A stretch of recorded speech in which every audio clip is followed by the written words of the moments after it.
Hi, I'm Vicky Marquez. I'm sitting here with Mr. Albert Paranera, President of Blue Star Latin America. How are you, Mr. Albert? How are you, Vicky? Good, Good. thank you. Good. Okay, why don't we start telling us about a little bit about Blue Star Latin America? Okay. Blue Star Latin America, it's the division of a U.S. company headquartered in Kentucky. They are a wholesale distributor of POS systems, products, and ID and security. What is it? Car cleaners, access control, mobility products, all kind of products that goes around what it's called in our industry like AADC, which is automatic identification data capture plus identification and security.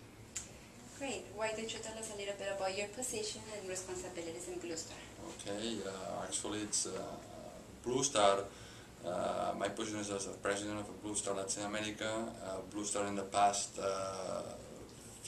couple of years has been expanding his business over the world, acquiring companies, and I used to work for a company in Europe that they bought, and they transferred me to here for deal emerged between the existing Blue Star Latin America team and the Impulse ID system team, which is the company they purchased. I've been here to work on this much. So it's kind of let's say that it's a U.S. company expanding and buying companies in Europe. So it's the challenging culture of controversial and different culture in between Europe and U.S. Mm-hmm. Good. Okay, now tell us a little bit about yourself. Where were you born? City, country? I was born in Barcelona, in Spain. I lived for several years. I've been living in the U.S. I studied my junior year in the northwest of the U.S. in Oregon. Then I've spent some time in the 2000 here in Florida, also in 2003. And I moved with my family here 4 months ago to take this new position. I have 3 kids, married, and actually it's a pretty, as maybe they tell, I'm an European that works like an American and understands the Latin American market, primarily because for the language. So Spanish is my native language. Perfect. And I live in Barcelona, which is an area, I always have to say that, where we speak another language. We have another, which is Catalan, which is between French and Spanish, and so it's different also. Yeah. It's amazing. What is your background education? Actually, by accident, I ended studying law.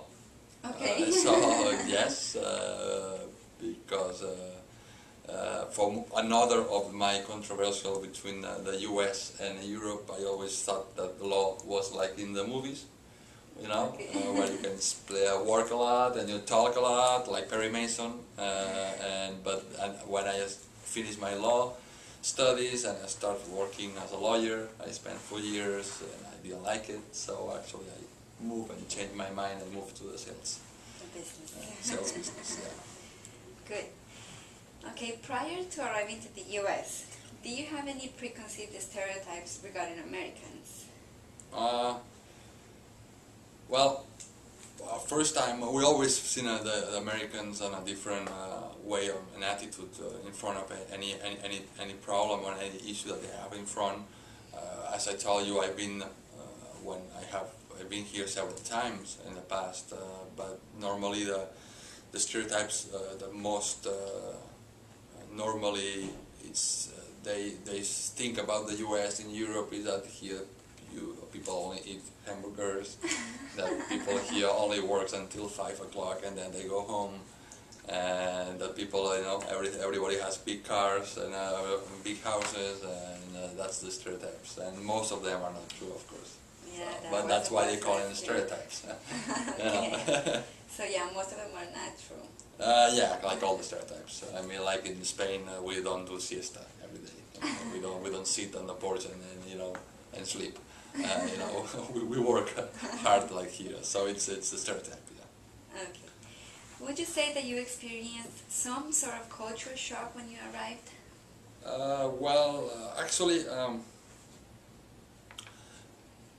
probably being in Florida, the cultural shock that you get it's soft because when you come from a Mediterranean country like Spain and you come here and there's a lot of influence of Latin America here in Florida, so the shock is a little bit different. It's not more smooth.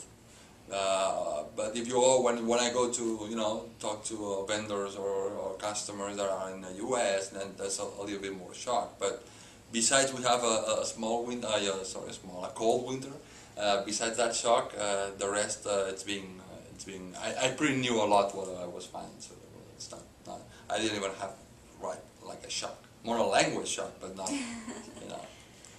Okay, before you arrived in the U.S., was there anything you admired in regards to the American way of life?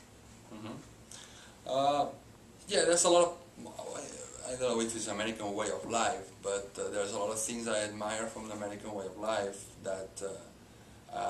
but there's a lot of things that I don't like from American way of life. I always say that the better world would be to mix the European, Latin American, the US way of life and put it all together, and that will be easier for everyone. I like from the Americans, for one side, that they're direct. I mean, they say what they think. So it's normally, in Latin or in Europe, people is maybe more polite, and you think that they're gonna, and they're just being polite to you, not. So normally, another thing that I admire from the U.S. people, the ones I know for several years, is the goodwill. It's a culture that they always think on the goodwill. They always think that the people is in front of them. It's not going to be there to lie to them or whatever. So they always think good about people, and you see that when you go in traffic. I mean, you go to a stop sign and everyone stops. And you go to a traffic, you have to a traffic light and everyone stops. Or you go to a school sign and everyone stops. And well, salute in the morning. All the neighbors say you to good morning, and that's the good part. On the business side, what I admire from them, one thing that I admire from the Americans are that in Europe, if you do a business and you're not success and you fail in that business, you get like a cross check for all your life. I mean, you fail. So, and that's something in Europe. It's different. I mean, if you fail in one business, then you go and you try to do another business, then you don't get that support. In the U.S., it's much different. It's like you need to be not successful a couple times in order to be successful for the next time. And